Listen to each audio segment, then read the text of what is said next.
Hi friends, ഇന്ന് രജനി എഴുതിയിരിക്കുന്നൊരു മേലേക്ക് കടക്കാം. മാഡം, എൻ്റെ പേര് രജനി, യഥാർത്ഥ പേരല്ല. ഞാൻ ഒരു വീട്ടമ്മയാണ്. എൻ്റെ ജീവിതത്തിൽ ചില അപൂർവമായ കാര്യങ്ങൾ സംഭവിച്ചുകൊണ്ടിരിക്കുകയാണ്. മാഡം അതിനൊരു മറുപടി പറയണം. ഞാൻ വിവാഹം കഴിഞ്ഞിട്ട് കുറേ വർഷമായ ആളാണ്. എനിക്ക് ഏകദേശം 35 വയസ്സോളമുണ്ട്. ഞാനും ഭർത്താവും താമസിക്കുന്നത് സിറ്റിയിലാണ്. സിറ്റിയോടടുത്ത് നല്ലൊരു വീട്ടിൽ ഞങ്ങൾ താമസിക്കുന്നു. സാമ്പത്തികമായി നല്ല ചുറ്റുപാട്. ഭർത്താവിന് ജോലിയുണ്ട്, എനിക്ക് ജോലിയില്ല. കാരണം ജോലിക്ക് പോകേണ്ട ആവശ്യമില്ല. അത്യാവശ്യം എല്ലാ സൗകര്യങ്ങളും ഞങ്ങൾക്ക് പണ്ടേ ഉള്ളവരാണ്. പക്ഷേ ഒരു കുട്ടി, അത് മാത്രം ഇതുവരെ ഉണ്ടായിട്ടില്ല. ഞാനും ഭർത്താവും കൂടി നല്ല രീതിയിലാണ് മുന്നോട്ട് പോകുന്നത്. വീട്ടുകാർ ഞങ്ങളെ കുറ്റം പറഞ്ഞാലും ഞങ്ങൾക്ക് ഒന്നിച്ച് നിൽക്കാനേ പറ്റൂ. അത്രയ്ക്കും അധികം സ്നേഹവും സഹകരണവും ഞങ്ങൾ തമ്മിലുണ്ട്. അതുകൊണ്ട് തന്നെയാണ് ഞങ്ങൾ കല്യാണം കഴിഞ്ഞ് 5 വർഷം കഴിഞ്ഞപ്പോഴേക്കും കുട്ടികളുണ്ടാകാത്തതുകൊണ്ട് നഗരത്തിലേക്ക് വീട് വാങ്ങി വന്നത്. ഇവിടെ സമാധാനമായി ജീവിക്കുകയാണ്. ഇടയ്ക്ക് ബന്ധുക്കൾ വരുമ്പോൾ മുള്ളും മുനയും വെച്ച് സംസാരിക്കാറുണ്ട്. പക്ഷേ ഞങ്ങൾ ആരുടെ വീട്ടിലും പോകാറില്ല. അതുകൊണ്ട് വലിയ പ്രശ്നമില്ല. ട്രീറ്റ്മെൻറ്റ് ഓപ്ഷൻസൊക്കെ ഇങ്ങനെ നടന്നുകൊണ്ടിരിക്കുന്നു. മാഡം, ഇങ്ങനെ ഇരിക്കുമ്പോൾ കഴിഞ്ഞ വർഷം ഒരു ദിവസം എൻ്റെ ഭർത്താവിൻ്റെ അകന്ന ബന്ധത്തിൽപ്പെട്ട ഒരു ചേച്ചി, അവർ നല്ല പണക്കാരിയാണ്, വേറെ സിറ്റിയിലാണ് താമസിക്കുന്നത്. മകന് ഇവിടെ അഡ്മിഷൻ കിട്ടി. മകനെയും കൂട്ടി വന്നു. അവൻ ഡിഗ്രിക്ക് ഫസ്റ്റ് ഇയറാണ്. നല്ല സൂപ്പർ ഒരു പയ്യൻ. കണ്ടു കഴിഞ്ഞാൽ വാത്സല്യം തോന്നും. ഷോ, ഇതുപോലൊരു മോൻ എനിക്കുണ്ടായല്ലോ എന്നോർത്ത് ഞാൻ അവനെ കണ്ടപ്പോൾ തന്നെ ഹഗ് ചെയ്യുകയും അവൻ്റെ തലയിൽ തലോടുകയും ചെയ്തു. ചേച്ചിയാണെങ്കിൽ പറഞ്ഞു, മോളെ നീ വിഷമിക്കണ്ട, നിനക്ക് കുട്ടികളുണ്ടാകും, ട്രീറ്റ്മെൻറ്റ് ഫലിക്കും, പ്രാർത്ഥിക്കൂ എന്നൊക്കെ പറഞ്ഞ് ഞങ്ങൾ രണ്ടുപേരെയും ആശ്വസിപ്പിച്ചു. ഇതിനിടയ്ക്ക് ചേച്ചി പറഞ്ഞു, ഓ, ഇവൻ ഇവിടെ പഠിക്കണം നിർബന്ധം, അവിടെ എത്ര നല്ല കോഴ്സ് കിട്ടുന്നതാണ്. നോക്കിയപ്പോൾ അവൻ ഈ കോഴ്സ് തന്നെ വേണം. പിന്നെ ഞങ്ങൾ വിചാരിച്ചു അവൻ്റെ ഇഷ്ടത്തിന് നടന്നോട്ടെ, ഒരു മകനല്ലേ ഉള്ളൂ. അങ്ങനെയാണ് ഇവിടെ കൊണ്ടുവന്നത്. പിന്നെ എനിക്ക് വലിയ പേടിയാടി. ഞങ്ങളിപ്പോൾ പോയി കോളേജ് ഹോസ്റ്റൽ കണ്ടു.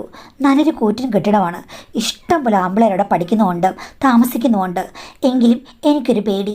അവരുടെ കൂട്ടത്തിൽ ചേർന്ന് കഴിഞ്ഞാൽ എന്തൊക്കെ പ്രശ്നങ്ങളുണ്ടാവുമെന്ന് അറിയില്ലല്ലോ. എന്തെങ്കിലും ദുരുപയോഗങ്ങൾ ഉണ്ടായാലോ, അല്ലെങ്കിൽ അടിയും വഴക്കും വക്കാണൊക്കെ ഉണ്ടായാലോ. ഞാനിങ്ങോട്ട് പോന്നപ്പോൾ എൻ്റെ ചേച്ചി പറഞ്ഞെന്താണെന്ന് അറിയാമോ? മോനെ അവിടെ നിർത്തണ്ടാടി, കോളേജ് ഹോസ്റ്റലിൽ ചേർക്കണ്ട. എത്രയോ പേരുടെ ജീവൻ നഷ്ടപ്പെട്ടിട്ടുണ്ട്. എന്തിനാണ് ആൾക്കാർ കൊണ്ട് ഇങ്ങനെ കോളേജ് ഹോസ്റ്റലിൽ ചേർക്കുന്നത്? പുറത്തൊക്കെ ഇഷ്ടംപോലെ സൗകര്യമില്ലേ? പിള്ളേരെ ഏതെങ്കിലും പേയിങ് ഗസ്റ്റായിട്ട് നിൽക്കില്ലേ? അവിടെ കൊണ്ട് ചേർത്താൽ മതിയെന്ന്. റാഗിങ് ആണെന്ന് പറഞ്ഞിട്ട് ചേച്ചി എന്നെ ഒത്തിരി പേടിപ്പിച്ചു. വന്ന് നോക്കിക്കഴിഞ്ഞപ്പോഴേക്കും എനിക്ക് തോന്നിയിടി. അങ്ങനെ ഞങ്ങളിപ്പോൾ പേയിങ് ഗസ്റ്റുകളുടെ വീട് നോക്കി ഇങ്ങനെ വന്നതാണ്. 1-2 കണ്ടു, അങ്ങോട്ട് ബോധിച്ചില്ല. ഒരു കാര്യം ചെയ്യാം, നിനക്കറിയാവുന്ന വല്ലതും ഉണ്ടെങ്കിൽ നീ ഒന്ന് പറ. അല്ലെങ്കിൽ 3-4 ദിവസം അവൻ്റെ കൂടെ നിന്ന് നല്ലൊരു പേയിങ് ഗസ്റ്റ് റൂം കണ്ടുപിടിക്കാമെന്ന് പറഞ്ഞു. അപ്പോൾ ഞാൻ പറഞ്ഞു, എന്തിനു ചേച്ചി അത്? ഇവിടെ ഇഷ്ടംപോലെ മുറികളുണ്ട്, ഞങ്ങൾക്ക് കുട്ടികളുമില്ല, അവനോടെ നിന്നോട്ടെ എന്ന് പറഞ്ഞു. ഇത്തിരി കഴിഞ്ഞപ്പോൾ ഭർത്താവിനോട് പറഞ്ഞു. ഭർത്താവ് അവർ വഴക്ക് പറഞ്ഞു, ചേച്ചി എന്തിനാ ഇങ്ങനെ കോളേജ് ഹോസ്റ്റലും പേയിങ് ഗസ്റ്റ് റൂമും ഒക്കെ നോക്കി നടക്കുന്നത്? ഇവിടെ നിന്നോളൂ അവൻ എന്ന് പറഞ്ഞു. അപ്പോൾ ചേച്ചി പറഞ്ഞു, എനിക്കിപ്പോഴാണ് സമാധാനമായെന്ന്. അങ്ങനെ ഇവിടെ നിർത്തിയിട്ടാണ് പോയത്. എൻ്റെ ഭർത്താവാണെങ്കിൽ വലിയ ബിസിയാണ്. രാവിലെ 8 മണിയാകുമ്പോൾ പോവും, രാത്രി 10 മണി 11 മണിയാകുമ്പോൾ വരും. പിന്നെ അവധി ദിവസങ്ങളൊന്നും അവർക്കില്ല. എല്ലാം വലിയ മൾട്ടിനാഷണൽ കമ്പനിയിലെ മാഡം, ഇഷ്ടം പോലെ പണം കിട്ടുന്ന ജോലിയാണ്. പക്ഷേ നന്നായിട്ട് ഹാർഡ് വർക്ക് ചെയ്യണം. ഇവനിവിടെ ഉള്ളത് ഞങ്ങൾക്കൊരു ആശ്വാസമാണെന്ന് ഭർത്താവ് പറഞ്ഞു. അങ്ങനെ കാര്യങ്ങളൊക്കെ റെഡിയായി. അവർ ഇവനെ ഇവിടെ വിട്ടിട്ട് പോയി. എനിക്കാണെങ്കിൽ സന്തോഷം. കാര്യം അവൻ പ്രായപൂർത്തിയായതാണെങ്കിലും കണ്ടു കഴിഞ്ഞാൽ എനിക്കൊരു കുഞ്ഞിനെ പോലെയാണ് തോന്നിയത്. ഞാൻ അവൻ്റെ കവളിൽ നുള്ളുകയും അവനെ വട്ടം പിടിക്കുകയും അവനുമായി കുസൃത്തരങ്ങൾ പറയുകയും അവനിഷ്ടമുള്ള കാര്യങ്ങൾ ചോദിച്ച് ഉണ്ടാക്കി കൊടുക്കുകയും ചെയ്യും. രാവിലെ ഞാൻ പൊതിയൊക്കെ കെട്ടിക്കൊടുക്കും, കോളേജിൽ കൊണ്ടുവച്ച് തിന്നാൻ. അല്ലെങ്കിൽ ഞാൻ പറയും, നീ കോളേജിൽ നീങ്ങി പോരെ, ഇവിടെ ഒന്ന് ഉച്ചയ്ക്ക് കഴിക്കാം, ഇങ്ങനെയൊക്കെ പറയും.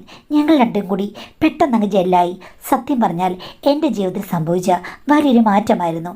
വിരസമായ എൻ്റെ ജീവിതത്തിൽ അവൻ വന്ന് ചേർന്ന് കഴിഞ്ഞപ്പോഴേക്കും കളിയും ചിരിയൊക്കെയായി. ഇത്തിരി മുതിർന്ന കുട്ടി, അത്ര ഞാൻ മനസ്സിൽ വിചാരിച്ചുള്ളൂ. അങ്ങനെ ഞങ്ങൾ സന്തോഷകരമായി മുന്നോട്ട് പോകുകയായിരുന്നു. ഒരു ദിവസം ഒരു ഞായറാഴ്ചയാണ്. ഞായറാഴ്ചയും എൻ്റെ ഭർത്താവിന് ഇരിക്കുമ്പോഴത്തില്ല. പുള്ളി അങ്ങ് പോയി. ബ്രേക്ക്ഫാസ്റ്റ് കഴിച്ച ശേഷം ഏകദേശം 10 മണിയായി കാണും. അവനാണെങ്കിൽ ടി വി കാണുകയാണ്. അവന് ടി വി എന്ന് പറഞ്ഞു കഴിഞ്ഞാൽ ഭയങ്കര ഭ്രാന്താണ്. ചില സീരീസൊക്കെ ഇരുന്ന് കാണും. അതെന്തോ കാണുകയാണ്. ഞാനാണെങ്കിൽ ഉച്ചയ്ക്കിന്ന് എന്ത് സ്പെഷ്യൽ ഉണ്ടാക്കി കൊടുക്കാം എൻ്റെ മോന് എന്ന് വിചാരിച്ച് അവിടെ പല കാര്യങ്ങളും ആലോചിച്ച് നിൽക്കുകയാണ്. ആ സമയത്ത് ആരോ കോളിംഗ് ബെൽ അടിക്കുന്നത് കേട്ടു. അവൻ തുറന്നോളൂല്ലോ എന്ന് വിചാരിച്ച് ഞാൻ എൻ്റെ പണി തുടർന്നു. ഇത്തിരി കഴിഞ്ഞപ്പോഴേക്കും അയ്യോ എന്നൊരു ശബ്ദം കേട്ടു. അവൻ്റെ അലർച്ചയാണ്. ഞാൻ പേടിച്ച് ഓടിച്ചെന്ന് കഴിഞ്ഞപ്പോഴുണ്ട് 2-3 പേർ അവനെ സോഫയിൽ വെച്ച് മർദ്ദിക്കുകയാണ്. എന്നിട്ട് അവൻ്റെ വായ് പൊത്തിപ്പിടിക്കുന്നു. പിന്നെ എന്തോ വെച്ച് വായ് കെട്ടുന്നു. അവരുടെ എല്ലാം മുഖം മറച്ചിട്ടുണ്ട് മാഡം. ആരെയും തിരിച്ചറിയുകയില്ല. അയ്യോ നിങ്ങൾക്ക് എന്താ വേണ്ടത്? എൻ്റെ കുഞ്ഞിനെ എന്താ കാണിക്കുന്നത് എന്ന് പറഞ്ഞപ്പോൾ അവർ പറഞ്ഞു മിണ്ടരുതെന്ന്. ഒരുത്തൻ്റെ കയ്യിൽ കത്തി ഉണ്ടായിരുന്നു. അത് ചൂണ്ടിട്ടാണ് പറഞ്ഞത്. ഞാൻ പേടിച്ചു നിന്ന് പോയി. അവർ കൊള്ളക്കാരാണ്. എൻ്റെ കയ്യിൽ നിന്ന് ഉള്ളതരം തട്ടിപ്പറിക്കും. എന്തൊക്കെ എവിടൊക്കെ വെച്ചിട്ടുണ്ട് എനിക്കറിയില്ല. എല്ലാം കൊണ്ടുപോകും. ജീവനല്ലേ വലുത്. അതുകൊണ്ട് ഞാൻ അടങ്ങി നിന്നു. പെട്ടെന്ന് അവന്മാർ അവനെ എടുത്തുകൊണ്ട് സോഫയിൽ നിന്ന് അപ്പുറത്തെ മുറിയിലേക്ക് പോയി. എന്നിട്ട് ആ മുറിയിലെ കട്ടിലേക്ക് എടുത്തിട്ടിട്ട് ആ കതക് അടച്ചു.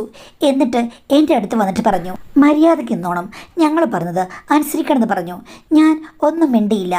ഞാൻ പറഞ്ഞു എൻ്റെ അലമാരുടെ താക്കോലല്ല ഞങ്ങൾക്ക് വേണ്ടത്. വേറെ ചില കാര്യമാണ്. നിനക്കെന്തായാലും കുട്ടികളുണ്ടാകില്ലല്ലോ. നീ ഒരു സുന്ദരിയുമാണ്. അപ്പോൾ കൂട്ടമായ ആൾക്കാർ വന്നാലും വലിയ പ്രശ്നമൊന്നുമില്ല. ഞങ്ങൾക്ക് ആൻറ്റിമാരെയാണ് ഇഷ്ടം. ഇവിടെ ഒരു ആൻറ്റിയുടെ ഒഴിവുണ്ടെന്നറിഞ്ഞ് ഞങ്ങൾ വന്നതാണ് എന്ന് പറഞ്ഞു. ഞാനത് കേട്ട് പേടിച്ചു. ഇവന്മാരുടെ ഉദ്ദേശം വേറെയാണ്. 2 പേർ എന്നെ പിടിച്ച് സോഫയിലിരുത്തി. എന്നിട്ട് അവർ ഇടം വലവും ഇരുന്നു കൊണ്ട് മാഡം പോപ്പോന്ന് മാഡം എപ്പോഴും പറയില്ലേ, ആ കാര്യങ്ങളാണ് ആരംഭിച്ചത്. എന്നിട്ട് എന്നോട് പറഞ്ഞു ഞങ്ങൾ തന്നെ എല്ലാത്തിനും മുൻകൈ എടുക്കുന്നു അതോ നീ മുൻകൈ എടുക്കുന്നോ എന്ന്. എനിക്കാണെങ്കിൽ ഒന്നും സംസാരിക്കാനേ പറ്റുന്നുണ്ടായിരുന്നില്ല. ആകെ കൂടി തണുത്ത് ഞാൻ ഉറഞ്ഞുപോയി. അവന്മാർ ഓരോരോ ഐറ്റംസായി പുറത്തെടുക്കാൻ തുടങ്ങി. എനിക്ക് എന്ത് ചെയ്യണമെന്ന് യാതൊരു നിശ്ചയവുമില്ല. ഇത്തിരി കഴിഞ്ഞപ്പോൾ ഒരുത്തൻ പറഞ്ഞു ഇത് ഐഫോണാണ്, നല്ല ക്ലാരിറ്റിയിൽ ഫോട്ടോയും വീഡിയോയും കിട്ടും എന്ന് പറഞ്ഞ് അവർ ശരിക്കും എൻ്റെ കുറേയധികം ഫോട്ടോസ് ഫോക്കസ് ചെയ്തെടുത്തു. ആദ്യം ഒരു 10-15 മിനിറ്റ് ഫോട്ടോ സെഷൻസ് ആയിരുന്നു. എൻ്റെ ചേലകളൊക്കെ എവിടേക്ക് പറന്നുപോയെന്ന് എനിക്കറിയില്ല. അവർ ഏതെല്ലാം പൊസിഷനിൽ ഫോട്ടോ എടുത്തെന്നും എനിക്കറിയില്ല. വീഡിയോ എടുത്തെന്നും അറിഞ്ഞില്ല. അത് കഴിഞ്ഞ ശേഷമാണ് എന്നോട് ഒരാൾ മാത്രമാണ് സംസാരിക്കുന്നത് എനിക്ക് മനസ്സിലായത്. ബാക്കിയുള്ള ആളുകൾ ആരും എന്നോട് സംസാരിക്കുന്നില്ല. അവർ പലവിധ ആക്ഷൻസിൽ സഹകരിച്ചു പോവുകയാണ്. എല്ലാവരും കൂടിയുള്ള പ്ലാൻഡായിട്ടുള്ള ഒരു ഗ്രൂപ്പാണെന്ന് എനിക്ക് മനസ്സിലായി. പെട്ടുപോയി കഴിഞ്ഞാൽ പിന്നെ എന്ത് ചെയ്യാൻ പറ്റും മാഡം? അവർ എന്നോട് ചോദിച്ചു എവിടെയാണ് മാസ്റ്റർ ബെഡ്റൂം എന്ന്. ഞാൻ കൈ ചൂണ്ടി കാണിച്ചു. അതിൽ 2 പേർ എന്നെ പൊക്കിയെടുത്തുകൊണ്ട് അങ്ങ് പോവുകയായിരുന്നു. എന്നിട്ട് അവർ പറഞ്ഞു നീ കൂടുതൽ കിടന്ന് ബഹളം വെച്ച് കഴിഞ്ഞ് കഴിഞ്ഞാൽ നിൻ്റെ സൗന്ദര്യമെല്ലാം ഇപ്പോൾ തന്നെ ഇവിടെ ഒളിച്ചിറങ്ങിപ്പോകും. നീ പിന്നെ ഭൂമിയിൽ ജീവനോടെ ബാക്കി കാണുമെന്ന് തോന്നില്ല എന്നൊക്കെ പറഞ്ഞവൻ റിപ്പീറ്റ് ചെയ്ത് പറഞ്ഞുകൊണ്ടിരുന്നു. എനിക്ക് പ്രത്യേകിച്ച് ഒന്നും തിരിച്ചു പറയാനില്ല. എൻ്റെ മനസ്സ് മരവിച്ചിരിക്കുകയാണ്. എനിക്ക് ആക്ഷനുമില്ല. ഞാൻ വെട്ടിയ വാഴത്തണ്ട് പോലെ ആയിരുന്നു. എന്തെങ്കിലും നടക്കട്ടെ, വരുന്നിടത്ത് വെച്ച് കാണാം. അല്ലാതെ ഇപ്പം എന്താ? ചത്താലും ജീവിച്ചിരുന്നാലും ബാക്കിയുണ്ടെങ്കിൽ നാളെ നേരം വെളുക്കുമ്പോൾ ഭൂലോകം കാണാം എന്നുള്ള രീതിയിലായിരുന്നു എൻ്റെ മനസ്സ്. എതിർത്താൽ എല്ലാവരും കൂടി ഒന്നിച്ച്, അല്ലെങ്കിൽ ഓരോരുത്തരായി ശാന്തമായി എന്ന് അവൻ പറഞ്ഞപ്പോൾ ഞാനൊന്നും മിണ്ടിയില്ല. അതുകൊണ്ട് തന്നെ സീനിയോറിറ്റി അനുസരിച്ചാണോ എന്താണെന്നറിയില്ല, മുഖം മൂടിയിരുന്ന പലരും വന്നു. അവരുടെയൊക്കെ ദേഹം ഞാൻ വ്യക്തമായി കണ്ടു.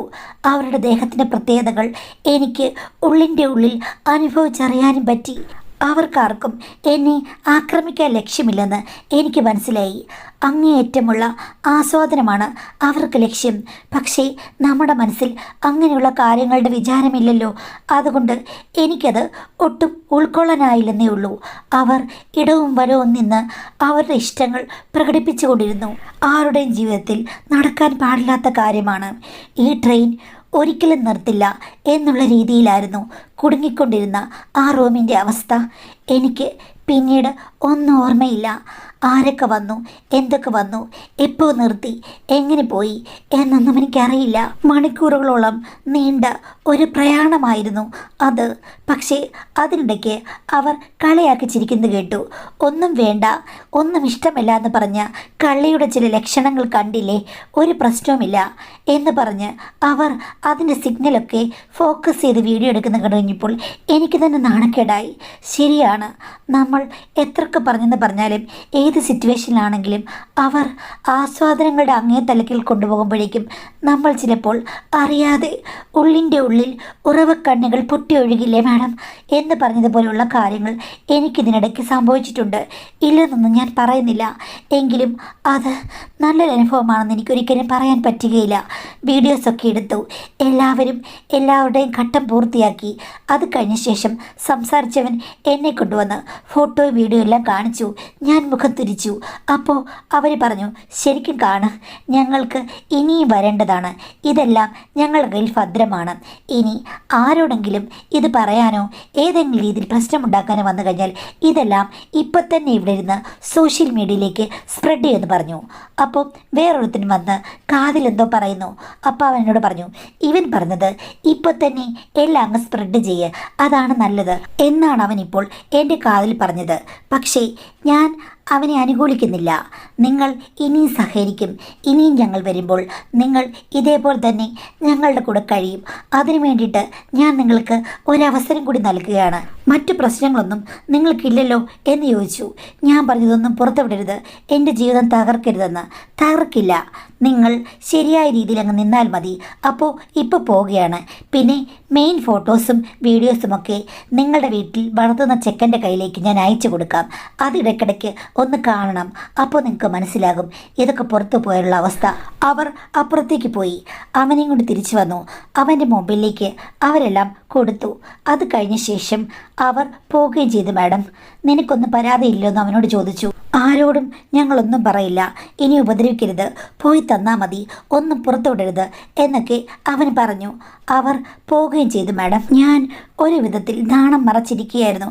അവൻ എൻ്റെ അടുത്ത് വന്നു, എന്നെ കെട്ടിപ്പിടിച്ച് കരഞ്ഞു.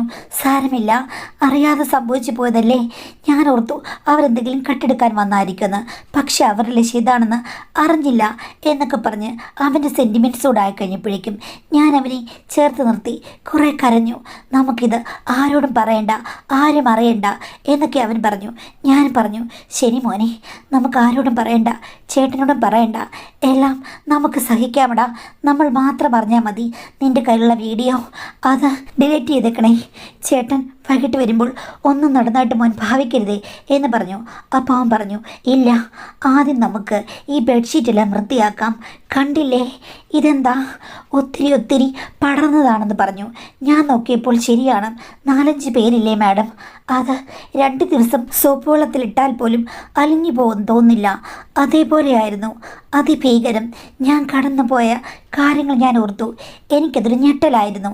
അവൻ പറഞ്ഞു, സാരമില്ല, ആരും അറിയില്ലെന്ന് നമ്മൾ തീരുമാനമെടുത്തല്ലേന്ന്.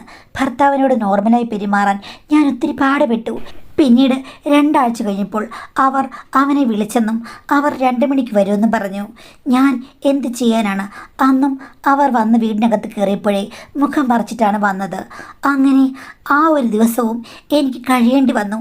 അപ്പോഴെല്ലാം അപ്പുറത്തെ മുറിയിൽ കതകടച്ചിരിക്കുകയായിരുന്നു എൻ്റെ പൊന്നുമോൻ. അവർ പോയി കഴിഞ്ഞ ശേഷമാണ് വന്നത്. എല്ലാം റെഡിയാക്കാൻ അവൻ എന്നെ സഹായിച്ചു. അങ്ങനെ പലവട്ടമായി, എന്ന് വെച്ചാൽ ഒരു 4 വട്ടം. ഇതൊക്കെ മാസത്തിൽ 1-2 വട്ടമേ ഉള്ളൂ. അത് കഴിയുമ്പോഴേക്കും പിന്നെ നോർമൽ നിലയിലേക്ക് അഭിനയിച്ച് വരേണ്ടി വന്നു. അത് ജീവിതത്തിൻ്റെ ഒരു ഭാഗമാകുമെന്ന് എനിക്കും തോന്നി. ഒട്ടും ഇഷ്ടമല്ലെങ്കിൽ കൂടി അതിലേക്ക് ഞാൻ പെട്ടുപോയി. കാര്യം ഏതൊരു പെണ്ണിനും പേടിയുണ്ടല്ലോ, ഭർത്താവ് അറിഞ്ഞാലോ, നാട്ടുകാർ അറിഞ്ഞാലോ, വീട്ടുകാർ അറിഞ്ഞാലോ.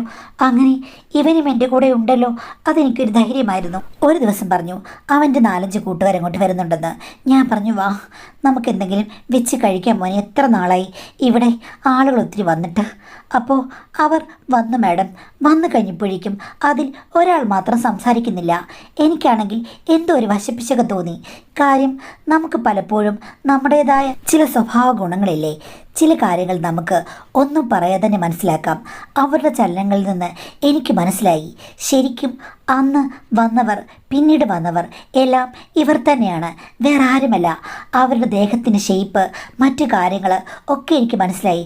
ഒരാൾ മിണ്ടാതിരിക്കുന്നു, മറ്റുള്ളവർ മിണ്ടുന്നു. പിന്നെ ഒരുത്തർ എഴുന്നേറ്റ് കഴിഞ്ഞപ്പോഴേക്കും തുറന്നു കിടക്കുന്ന അവൻ്റെ ഷർട്ടിൻ്റെ ചില ഭാഗങ്ങളിൽ കൂടി ഞാൻ ഒരു ടാറ്റു കണ്ടു. ടാറ്റു കണ്ടപ്പോഴേ എനിക്ക് മനസ്സിലായി ഇതിൽ ഒരുത്തൻ തന്നെയെന്ന്. അപ്പോഴേക്കും ഞാൻ ബഹളമുണ്ടാക്കി. ഇത് വമ്പൻ കള്ളത്തരമായിരുന്നു. നിങ്ങളെല്ലാവരും കൂടി എന്നെ ട്രാപ്പിലാക്കിയായിരുന്നു. ഇത് ശരിക്കും നിന്റെ കൂട്ടുകാരായിരുന്നു അല്ലേടാ എന്ന് പറഞ്ഞ് ഞാൻ അവനോട് അലറി. അപ്പോൾ അവൻ്റെ മുഖഭാവം മാറി. എന്തായാലും ഇത്രയും നാൾ ഒരു കണ്ണ് പൊത്തിക്കളിയായിരുന്നു ചേച്ചി, അത് അങ്ങ് മാറ്റിയല്ലോ. യഥാർത്ഥത്തിൽ ഇവരെന്നെ സഹായിക്കാൻ വന്നവരാണ്. അത് കേട്ടപ്പോൾ ഞാൻ ഞെട്ടിപ്പോയി. എന്ത് സഹായം? എനിക്കായിരുന്നു ചേച്ചിയെ ഒത്തിരി ഇഷ്ടം. അപ്പോഴേക്കും അതിലൊരുത്തൻ പറഞ്ഞു, നോക്കൂ ചേച്ചി, ഇവിടെ ആദ്യം ഇവൻ വന്നപ്പോൾ മുതലുള്ള ചേച്ചിയുടെ പലവിധ ഫോട്ടോസും വീഡിയോസും എന്ന് പറഞ്ഞ് അവർ കുറേ പ്ലേ ചെയ്ത് കാണിച്ചു. ഞാൻ അറിയാതെ എൻ്റെ പല കാര്യങ്ങളും ഫോക്കസ് ചെയ്ത് ഇവൻ അത് എല്ലാം വീഡിയോയിലാക്കുന്നുണ്ടായിരുന്നു. ഇവൻ്റെ വീഡിയോകളും ഫോട്ടോകളുമാണ് ഞങ്ങളെ മത്ത് പിടിപ്പിച്ചത്. അപ്പോൾ അവനാണ് പറഞ്ഞത്, ഇവിടേക്ക് വരൂ, എന്നിട്ട് ചേച്ചിയെ ഈ രീതിയിലൊന്ന് ആക്കിയെടുത്തു കഴിഞ്ഞാൽ പിന്നെ ചേച്ചി നമ്മുടെ എല്ലാവരുടെയും കൂടെ നിൽക്കുമെന്ന്. അങ്ങനെ മോഹം കൊണ്ട് ഞങ്ങൾ വന്നതാണ്. എന്തായാലും കാര്യങ്ങൾ സ്മൂത്തായല്ലോ. അവസാനം അവർ തന്നെയാണ് പറഞ്ഞത്, മുഖംമൂടി ഇനി വേണ്ട, അതെല്ലാം മാറ്റി പുതിയൊരു അധ്യായം തുടങ്ങാമെന്ന് ഇവൻ തന്നെയാണ് പറഞ്ഞത് എന്ന് പറഞ്ഞു. ഞാൻ അവനെ വായി തോന്നിയതൊക്കെ പറഞ്ഞു. അവൻ കൂസല്ലാതെ ചിരിക്കുകയാണ്. നിങ്ങളെപ്പോലെ മത്ത് പിടിപ്പിച്ചൊരു സ്ത്രീ എൻ്റെ ജീവിതത്തിൽ ഉണ്ടായിട്ടില്ലെന്നാണ് അവൻ പറയുന്നത്. എന്നിട്ട് അവനോട് ഞാൻ പറഞ്ഞു എൻ്റെ ഫോട്ടോയും വീഡിയോ എല്ലാം ഡിലീറ്റ് ചെയ്യുമെന്ന്. അപ്പോൾ അവൻ്റെ കൂട്ടുകാർ പൊട്ടിച്ചിരിച്ചു. അവനാണ് ഞങ്ങളോട് ഫോട്ടോയും വീഡിയോ ഒക്കെ എങ്ങനെ എടുക്കണമെന്ന് പറഞ്ഞത്. ആ രീതിയിലെല്ലാം എടുത്തു കൊടുത്ത് അവൻ്റെ മൊബൈലാക്കി കൊടുത്ത് അതെല്ലാം അവൻ എന്നും അപ്പുറത്തിരുന്ന് ആസ്വദിക്കുന്നുണ്ടായിരുന്നു. അവൻ്റെ മാസ്റ്റർ പ്ലാനാണ് എല്ലാം. അതുമൂലമാണ് നിങ്ങളെ ഇപ്പോൾ ഞങ്ങൾക്കും കൂട്ടുകാരെ കിട്ടിയത്. അതുകൊണ്ട് ഇനിയിപ്പോൾ മുന്നും പിന്നും നോക്കേണ്ട കാര്യമൊന്നുമില്ല.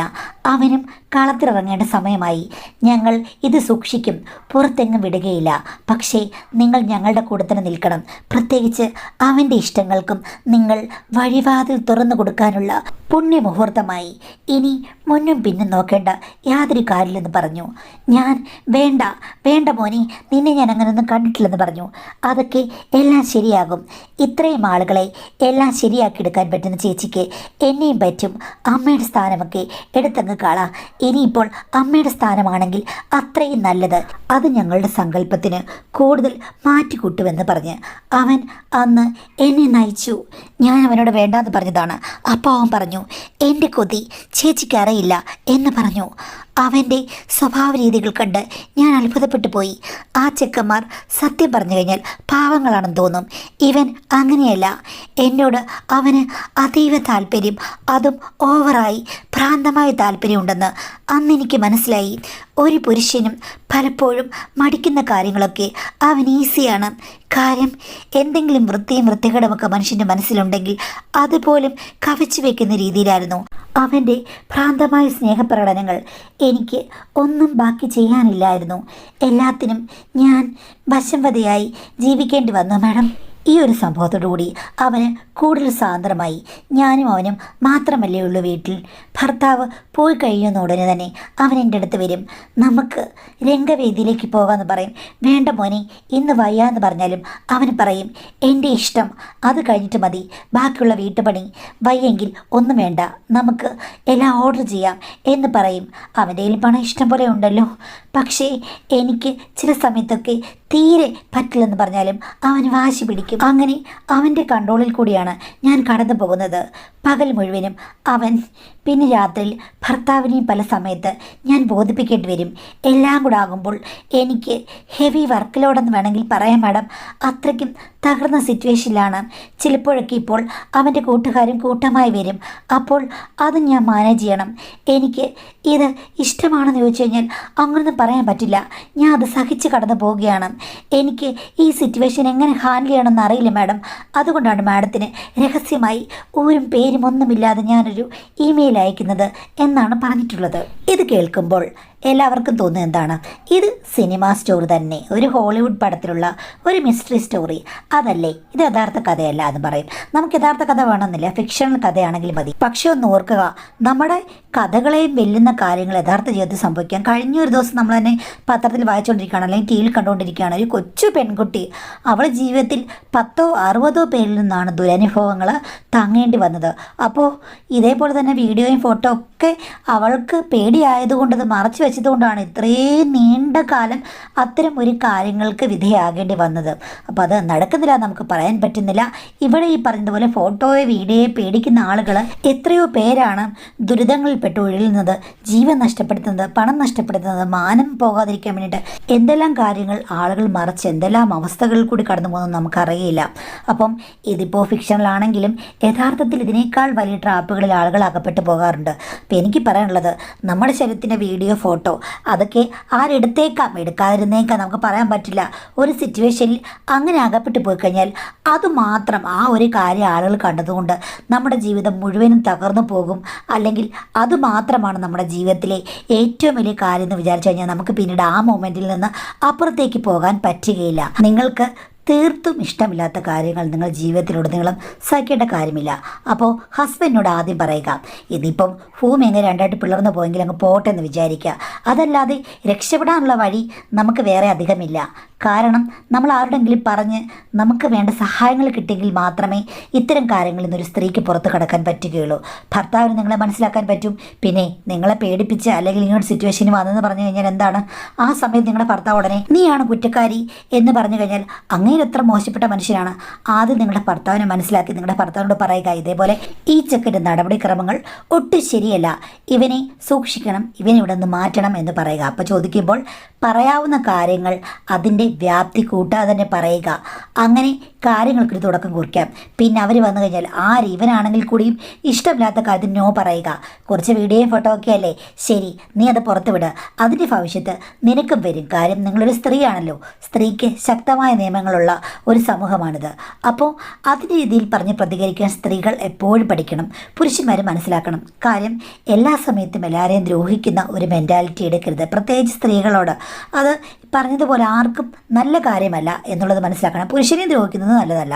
നമ്മൾ നല്ല രീതിയിൽ നിൽക്കണം എന്നുള്ളത് എപ്പോഴും ബന്ധങ്ങളിൽ മനുഷ്യന് മനസ്സിലാക്കേണ്ട ഒരു കാര്യമാണ്. അതുകൊണ്ട് പ്രതികരിക്കേണ്ട സ്ഥലത്ത് പ്രതികരിക്കണം. അത് പ്രതികരിച്ചില്ലെങ്കിൽ അതിന് നമുക്ക് ഒരു മറുപടിയോ അല്ലെങ്കിൽ അതിനൊരു വഴിയോ പറഞ്ഞു തരാൻ പറ്റുകയില്ല.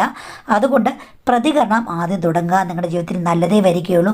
ബാക്കിയുള്ള കാര്യങ്ങൾ അപ്പോൾ അതിനനുസരിച്ച് നിൽക്കുക എന്നുള്ളതാണ് ഈ ഒരു ഫിക്ഷണൽ കഥയാണെങ്കിൽ കൂടി ആ ഫിക്ഷണൽ കഥാപാത്രത്തിന് നൽകേണ്ട മറുപടി എന്ന് ഞാൻ വിശ്വസിക്കുന്നു.